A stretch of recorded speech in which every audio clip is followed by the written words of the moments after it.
Hello divine souls, आप कैसे हो? तो मुझे उम्मीद है आप सब खुश होंगे, अपनी अपनी जर्नी बहुत इंजॉय कर रहे होंगे, यूनिवर्स की, एंजल की, स्पिरिट गाइस की ब्लेसिंग मिल रही होगी। तो सॉरी, मैं थोड़ी सेहत डाउन करके कई बार मिस करना पड़ता है मुझे।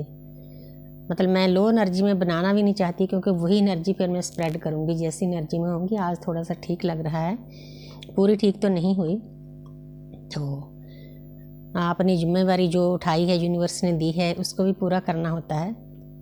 तो मेडिटेशन भी, लंबा मेडिटेशन मेरा रुका हुआ है 3-4 दिन से। हाँ, छोटा करती हूँ, तो विपासना कर लेती हूँ। अगर बैठ कर ना हो तो करना तो है, लेट कर लेती हूँ, जितना 15-20 मिनट यूनिवर्स से इजाज़त देती है। तो अच्छा लगता है जब आप मतलब अपनी रूटीन में आ जाते हो। नहीं तो थोड़ी बेचैनी सी होती है, क्योंकि पाठ नहीं होता, मेडिटेशन नहीं होती, चक्र बैलेंस नहीं होती, रीडिंग नहीं होती, सभी काम छूट जाते हैं। लेकिन कोई बात नहीं, शरीर है 5 तत्वों का, कभी ना कभी डाउन होता ही रहता है, इसका कोई ज़्यादा फिक्र नहीं करना। तो हमारे स्वित्री मैम भी बताते हैं कि आपने किसी चीज़ को पकड़ कर नहीं रखना। अगर आप बीमार हो, आपकी सेहत डाउन है, आपको रेस्ट करना चाहिए, क्योंकि रेस्ट भी ज़रूरी है। क्योंकि ये जो 5 तत्वों का शरीर दिया है, इसको भी संभालना बहुत ज़रूरी है। अगर ये ठीक रहेगा, सेल्फ लव करेंगे, अपना ध्यान रखेंगे, तभी आगे बाकी क्रियाएं आगे बढ़ेगी ना। तो आज का मेरा टॉपिक है कि हम इस जन्म में, इस जर्नी में क्यों आए, हमारी सोल अवेकनिंग क्यों हुई, क्या ज़रूरत थी सोल अवेकनिंग की। तो पहले तो मैंने टैरोट के द्वारा मतलब आपको बताया है, बाय टैरो का रीडिंग। तो आप उस वीडियो को भी देखना, क्योंकि मैं पता नहीं, कुदरती जो मेरी शॉर्ट होती है वो भी मेरी इसी टॉपिक पे होती है, कहीं के पास टाइम नहीं होता। 2 कार्ड रीडिंग होती है, तो उसके बाद मेरी जो टैरोट रीडिंग आती है वो भी उसी टॉपिक पे होती है।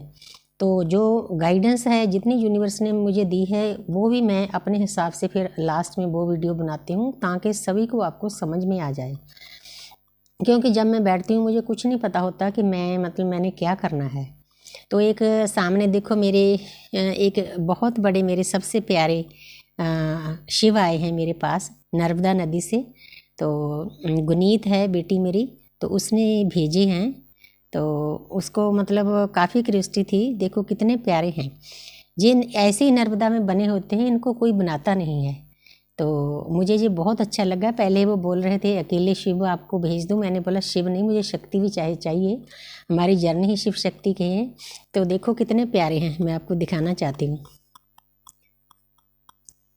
तो जो उन्होंने सिलेक्ट करके भेजे हैं, तो ज़्यादा बड़े मैंने इसीलिए नहीं मंगवाए कि उस मूर्ति की फिर प्राण प्रतिष्ठा करनी पड़ती है। तो मुझे बहुत खुशी हुई है कि मेरे शिव और शक्ति नवरात्रों में मेरे घर में चलकर आए हैं। तो अभी मैंने वैसे ही रखे हैं स्पिरिचुअल टेबल पर। अभी मैंने मंदिर में इनको स्थापित करना है, स्नान कराना है, पहले दूध से, फिर गंगा जल से, फिर स्थापित करूँगी। तो बहुत अच्छा लगता है, अंदर से सुकून मिलता है। देखो ऊपर जल डालने के लिए कितना छोटा सा पॉट है, तो पीछे शेष नाग हैं, इधर त्रिशूल है, इधर शिव हैं, ऑटोमेटिकली नर्मदा से निकलते हैं, तो इनको बनाया नहीं जाता।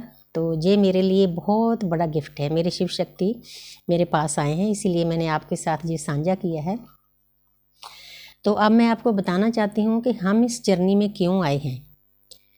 देखो इस वक्त दुनिया में इतना मतलब नेगेटिव एनर्जी फैल चुकी है, तो परमपिता परमात्मा का भी एक तरीका होता है। इसीलिए कोरोना के टाइम से आगे पीछे बहुत ज़्यादा सोल अवेकन हो रही है।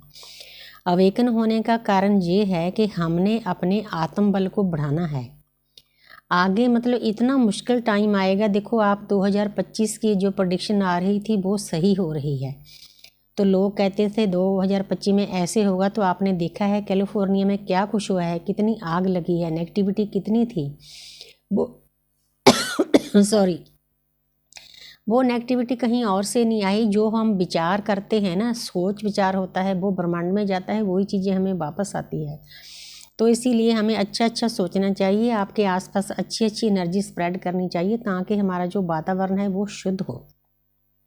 सेकंड नंबर पे आपने महाकुंभ में देखा है तो कितनी वहाँ भी नेगेटिव एनर्जी थी, कार्मिक अकाउंट बहुत लोगों के बढ़ गए थे। तो देखो कितना बुरा हुआ, कितनी लाशें बिछी, कितने लोग मरे, अभी तक पता नहीं चला। जो गिनती बता रहे हैं उससे कहीं ज़्यादा है। तो जो तानिया मित्तल है, जो उसने वहाँ पर हालात बताए, मैं उस लड़की का धन्य करती हूँ। वो एक बहुत शक्तिशाली आत्मा है, एक शक्ति है वो। उसने कितने लोगों को अपनी जान पर खेल कर बचाया है। 40-50 बच्चों को उसने अपनी माँओं को दिया है ले जाकर। उसको बुखार था, उसके पास साधन भी नहीं था, पानी भी नहीं था, पता नहीं उसने कैसे हैंडल किया, उसमें इतनी शक्ति आई, मतलब ये कोई आसान काम नहीं था। तो इसीलिए मैंने अपने ग्रुप में भी डाला था कि उस बच्ची को हीलिंग भेजो। हीलिंग भेजने का मीनिंग मैं आपको बताना चाहती हूँ कि अगर हमारा कोई मैसेज आता है, किसी सोल को हीलिंग की ज़रूरत होती है, अगर आपने रेखी नहीं सीखी, आप उसके नाम का सतनाम वाहेगुरु जिस धर्म में है उसका जाप भी कर सकते हो। एक जपजी साहब का पाठ भी उसके नाम पर भेज सकते हो, वो पहुँचता है। जब हम अच्छा काम करते हैं ना, तो मुझे भी 3-4 महीने पहले ही पता चला है कि हम अपना ज्ञान, अपनी भक्ति, वो भी हम डोनेट कर सकते हैं, पाठ भी डोनेट कर सकते हैं। ये सबसे बड़ा दान है। तो उस बच्ची के लिए मैंने हीलिंग के लिए बोला था, आप और नहीं तो ब्लेसिंग ही भेज दो उस बच्ची को, क्योंकि इस वक्त वो बहुत ट्रॉमा में है। लाशें बिछी हुई थी, लोग मर रहे थे उसके हाथों में, बच्चे उसको नोच रहे थे। मतलब एक नर्क जैसा मंजर उस बच्ची ने देखा है। इतनी छोटी उम्र में ये कुछ देखना कोई आसान नहीं, उसको हैंडल करना। पता नहीं उसमें इतनी शक्ति देखो कहाँ से आई, क्योंकि हमारे अंदर ही सभी चीज़ें होती है।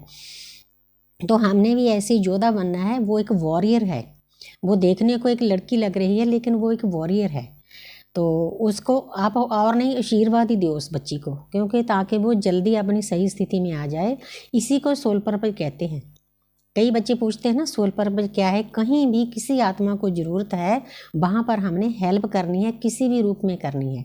अगर आपके पास रुपया पैसा नहीं है तो आप उसको अपनी भक्ति, अपना एक पाठ, एक माला दे सकते हो। परमात्मा को हाजिर नाजिर समझिए, उसे डोनेट कर सकते हो कि ये ऊर्जा उस पर पहुँचा दी जाए। यूनिवर्स ज़रूर पहुँचाती है। तो मेरा जो टॉपिक था, तो ये बातें भी बताना बहुत ज़रूरी था। तो हमें इस जन्म में ये जर्नी इसीलिए मिली है कि इस कलयुग में सबसे पहले तो हम अपनी सोल की, आत्मा की जागृति करें। इसीलिए हमें जर्नी दी है, चाहे वो ट्विन फ्लेम जर्नी है, चाहे और कोई तरीके हैं। हर एक का तरीका अलग होता है। कई ट्विन फ्लेम जर्नी का मखौल उड़ाते हैं, दुनियादारी का लफ्ज़ समझते हैं। नहीं, क्योंकि हमें पता है ये क्या है, जो हम इससे विचरते हैं। तो सबसे पहले तो हमने अपनी नेगेटिविटी दूर करके अपना कर्मा बैग्स खाली करने। साथ साथ में जब हमें 2-3 साल हो जाते हैं तो हमारा एक सोल पर्पज हो जाता है।